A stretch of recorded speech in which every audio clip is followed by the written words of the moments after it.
Hello everybody and welcome back. We just learned about this thing. Regents and Chantry. Alright, Aisling Sturbridge. Sturbridge. I don't think you know who you're speaking with, so an introduction is in order. My name is Aisling Sturbridge, and I am the High Regent of the Chantry of the Five Boroughs. You are Jerricola, correct? I have to say, you're lucky the ward outside the building was only there for notifications tonight. Otherwise, it would have been quite unpleasant. To answer your question, Agathon is here, but he's hard at work, and I wouldn't want to disturb him. Am I to understand this is a social visit? High Regent. Sounds important. High Regent of the Chantry of the Five Boroughs. That's quite a mouthful. It might sound fancy, but that's because there's a well-established tradition behind it. One you'd be wise not to ridicule. Some might take offense. Me, for one. What is it you're here for? Don't make fun of my title, I'll get upset. Sophie mentioned Agathon to me.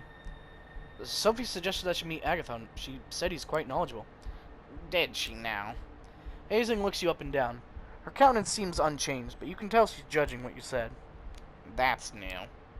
Suddenly, a man enters from the side room. He doesn't even look at you, lost his own thoughts. Holy fuck, that's Johnny Depp. that is... I can't lie. Definitely looks like him. That looks like a Johnny Depp character. You wanna be Agathon? Sure. I have it, Aisling. I think I know how to find it. He catches himself as he notices you. His face turns sour. A visitor. Yes, we were just discussing you, in fact. Is that so? Let me introduce myself. My name is Jerricola. I've been told you might be interested in teaming up. Teaming up? He seems very confused by the notion. What for? Wild parties? I could assist you in your work. I can be quite helpful, knowing I can count on someone to return the favor. Is that right? He seems considerate, and then turns to Aisling. Hi, Regent. May I ask your advice on this? She looks you over, as if judging your worth. It takes her just long enough to make you feel uncomfortable. When she takes her eyes off you, she addresses Agathon. Do you feel like you need assistance in your task, my child? I am confident I can do it on my own. He pauses, hesitating for a second. But I do believe it is important enough to warrant outside help, even if only for a single night. Another brief moment of hesitation. Of course, the details would remain between you and I, sire. Agreed, on all points. Why don't you start by giving our intern here a brief explanation of what it is you're after? Our unpaid intern here. I cannot stress this enough. You are unpaid. You will not be paid. You are getting paid in experience only. In experience and exposure. Nothing else. Agathon gives Okay. Agathon gives Aisling a hesitant look, but the woman nods approvingly. Encouraged, he turns towards you. A member of our clan disappeared without a trace a handful of nights ago. While the High Regent investigates if any foul play was involved, I have been tasked with recovering her research notes. If there's anything left to recover, that is. I may have an idea where to start looking. I suppose this is where you come in. Who the hell is that? Is that a statue in the back there? Yeah, it's just like a fucking statue. Looks creepy as fuck. Oh, definitely. Scroll up. If you truly wish to help, I could use your assistance tonight. Right now, in fact. Given the time you've just wasted on idle chatter, I should leave immediately. What's the research about? This research sounds pretty important. What's it about? A single glance at Aisling is enough. You can tell you're not getting an answer. At least for now. It's important to us. That's all you need to know. These people aren't in the habit of making things simple. Facing layers upon layers of secrecy, you can only hope that what lies beneath is the real deal. I'm heading out. Are you coming or not? On second thought, not interested. No, I'll join you, man. I want. Just punch him in the throat I want and leave. a blood wizard. Sure, I'll join you. Very well. He gives Aisling a slight bow. Hi, Regent, with your permission. She nods. Before you go, however, Just Jerricola... punches a J for no reason. Obedience above... defer to Agathon in all things. Our clan values obedience above everything else. Prove you can follow, and this might turn into a mutually beneficial relationship. Easy! I just do whatever he says, and I win! I will await his return. He's gonna give me a bad order, isn't he? Probably. And his report. Good luck, my child, eh? Agathon bows again and heads out, urging you to follow. The High Regent watches you leave. Outside, Agathon leads you to his car. It's almost funny seeing him get behind a wheel. Somehow you'd expect a more mystical means of transportation. What, like a fucking flying carpet? Yeah. You drive... You drive south, heading to the Lower East Side. Agathon seems lost in thought. Either that or he's a very careful driver. Either way, several minutes pass in silence. Oh, I am Don't fucking... mind me. I am terrified I of have driving. resting bitch face.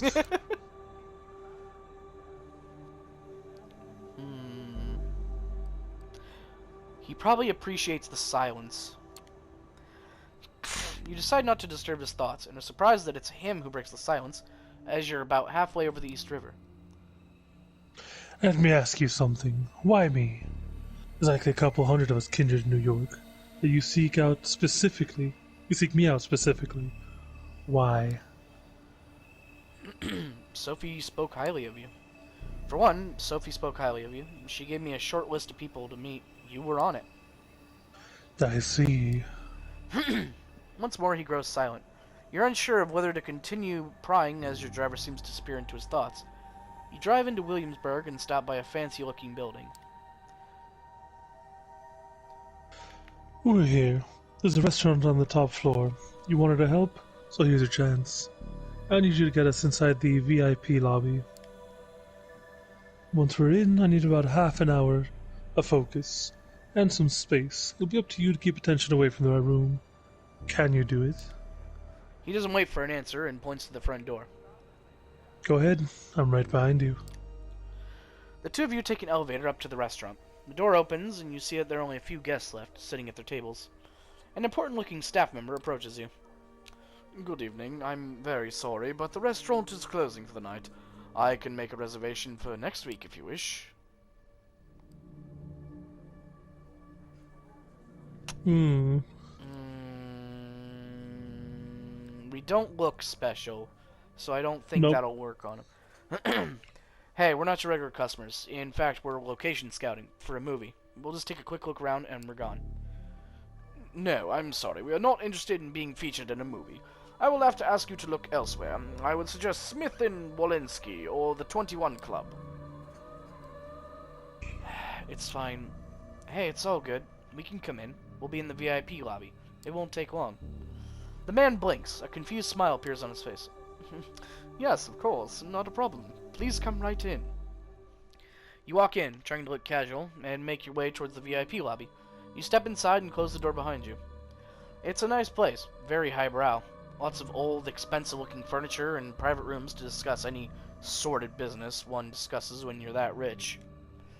Your companion looks at you with something akin to admiration, or at least that's how you choose to interpret the slight change in his usual somber facade. Not bad at all. He inspects the room. It's unusually cold, and Agathon soon discovers why. Looking behind a curtain, a window hangs open. The handle and lock look like they've been dissolved, as if with acid. God damn it, Juno. Juno!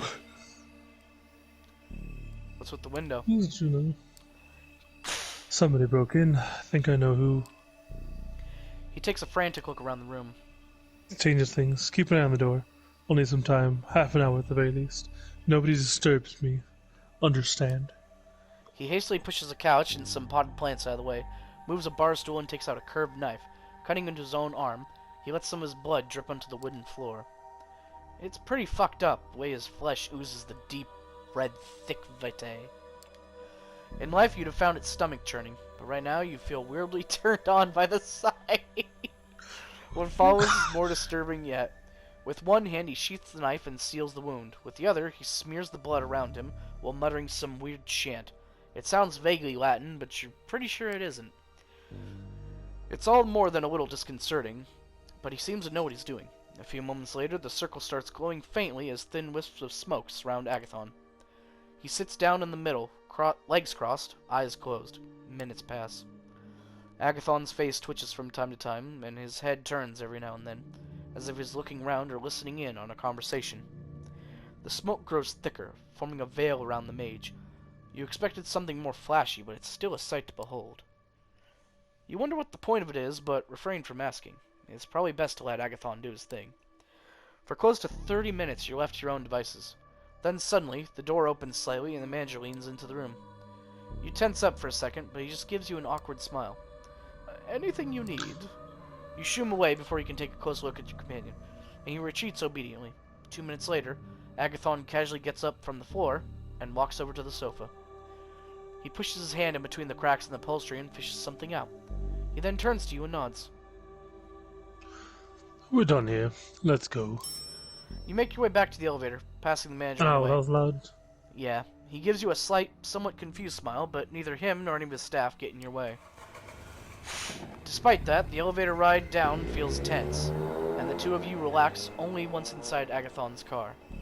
He starts the engine and takes a right at the Continental Army Plaza, back onto the bridge. You're just about to say something, but he beats you to it. I went better than I expected, all things considered. It might have been a trick of the light, but you're pretty sure you just saw a smile. I'm used to working alone, but what I'm dealing with right now, it might require some more assistance, and you seem capable enough. Hooray! Mediocrity! I can do more, you know. You know, I can do more than just watch your back while you're channeling Madame Blavatsky. Can you now? I guess we'll find out next time. That seems to deplete his social battery for the night. Oh man, I know the feel. You drive the rest of the way in silence. It doesn't. Hey, a trophy! Enchanted to meet you. Ho ho ho ho ho. It doesn't take long to reach the Warlock's hideout. Agathon waves at you absent-mindedly, once again lost in his thoughts. Hopelessly so. One of these nights, you should probably take him up on his offer. Who knows? If you gain his trust, maybe you can actually break through his stoic facade and meet the man underneath. Alright, and that's a night over. Yep, time to rest. Time to see if the reporter comes back. Also, we didn't feed it all that night. Kadir Al-Azmai, the sheriff of New York City, is knocking at the door to your haven. The sight comes as more than a little shocking. If he had business with you, you'd either expect to already see him inside, or never see him coming at all. Yet here he is, on this side of the peephole, patiently and politely waiting for you to let him in. You carefully unlock the door and face him in silence. Evening, may I come in? Morb! You simply stare at him. Your lack of an answer doesn't faze him, and your lack of resistance, oh god, as he starts walking inside has obviously been interpreted as permission. Once inside, he starts looking around as you cautiously stay by the door. Haven't really had time to make this place your own yet, have you? Feels like Langley's apartment through and through, a secluded study where nobody studies anything. Look at the books on this shelf, obviously meant to impress guests, not to be read. They reveal nothing about the owner, aside from the nagging desire to be taken seriously as an intellectual. He picks one of them up and smirks before putting it away. The phenomenology of the spirit. Next to all the garbage poetry, we can make a bet. If she's read more than 20 pages, I owe you $50 and a gallon of blood. Shit, okay. The kind of place that self-professed hermits entomb themselves in to suffer. Considering how much you have to run around these nights, you'd probably only use it to shelter from the sun and rest, right? Yep. Even though he's obviously making an effort to come off as non-threatening, it's impossible to forget the first impression he made. Yeah, no Yep. shit. You still see him as a fierce predator, trying hard not to expose his true colors. It's like the big bad wolf is in your house, dude. You sense a familiar fight or flight response as you struggle to find a diplomatic answer to his last question. If Kadir is bothered by your silence, he doesn't let it show. He keeps walking around, toying with whatever catches his eye. Eventually he speaks up again. Watch any baseball lately? If I had to guess, you strike me as a Red Sox fan. Oh, I'm not into sports, thanks. Now he's inviting you to talk in a more direct manner. You attempt to overcome your physical reaction and reply as casually as you can. Oh, which one? Your mind keeps going back to the night when everything has changed forever. Waking up in hell with a body next to you. Spending a night in that underground sweatbox, unsure what will happen next. That endless car ride. 3 strikes. A bloodthirsty crowd. That blade. A rebirth. A baptism by fire. A frightening executioner who made sure the flames scarred your spirit. So, no answer then? As you look into his face, you realize he's read the emotions from yours. Not in the mood to exchange pleasantries. There's no animosity in his voice. He's just stating a fact. Let me get straight to the point then. He momentarily stops caring about his surroundings, turning all of his attention to you, and demanding the entirety of your attention in return. You see, there's something I've realized over these years. In large part, I may have been hired to just look menacing with a sword. My job is all about seeing through bonds and relationships. The camera would be safe as long as its members adhere to a certain social contracts, making their dealings and affinities plain for everyone to see. That obviously remains a pipe dream. It's a community born of born conspirators, overly ambitious gangsters and politicians, monsters in denial, all sorts of tragically broken individuals.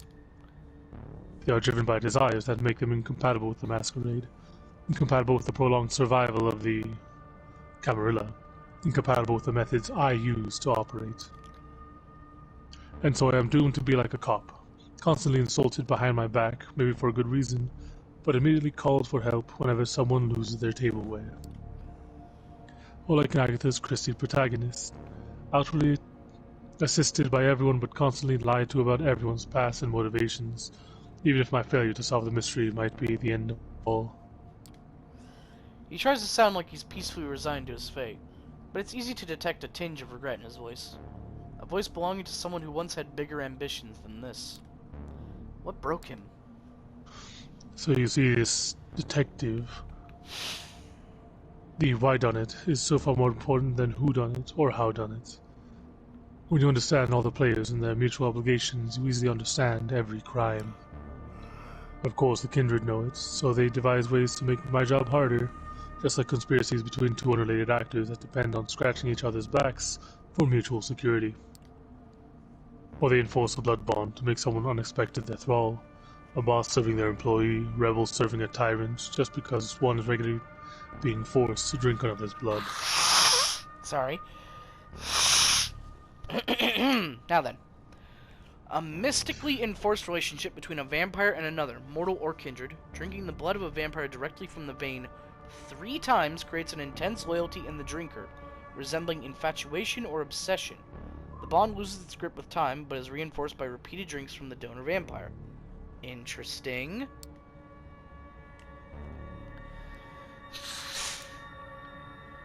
What has Sophie seen in you? Why does the prince keep asking me about your actions? How come you're being pushed to build your own coterie so fast? You're surrounded by unclear motivations, which you yourself don't understand. That unnerves me, and it should unnerve you as well. I mean, a little bit, but I mean, I'm used to being pushed around by bigger people, so, you know, it is what it is. You unnerve me. And what are your well, his motivation... He said he's pretty much just a cop. Oh, and what are your motivations? Finally, you managed to raise your voice. Kadir notices the effort and smiles softly. So we haven't gone mute since the last time I saw you. Good. Well, I'm here for a selfish reason. I need to develop a rapport with you in order to better fulfill my obligations. The last time we met, I couldn't see you as my equal. Now that you've been accepted into the Camarilla, what choice do I have? I'd understand if you didn't want to see my face again, but I'm one of the faces of New York City community, and as long as you're a part of it, it's going to be impossible to avoid me. He does have a good point. It's better that we actually know each other. Yeah. And have some kind of understanding. Especially when I have business with you, and I do. As you might have guessed by now, one of my tasks is uncovering and understanding your bonds, and one of them might endanger our community. Is it Hope? Oh. Well, that's not Messino. Who's he talking about? I guess we'll have to find out in the next one. Thank you for watching, and see you later. Adios.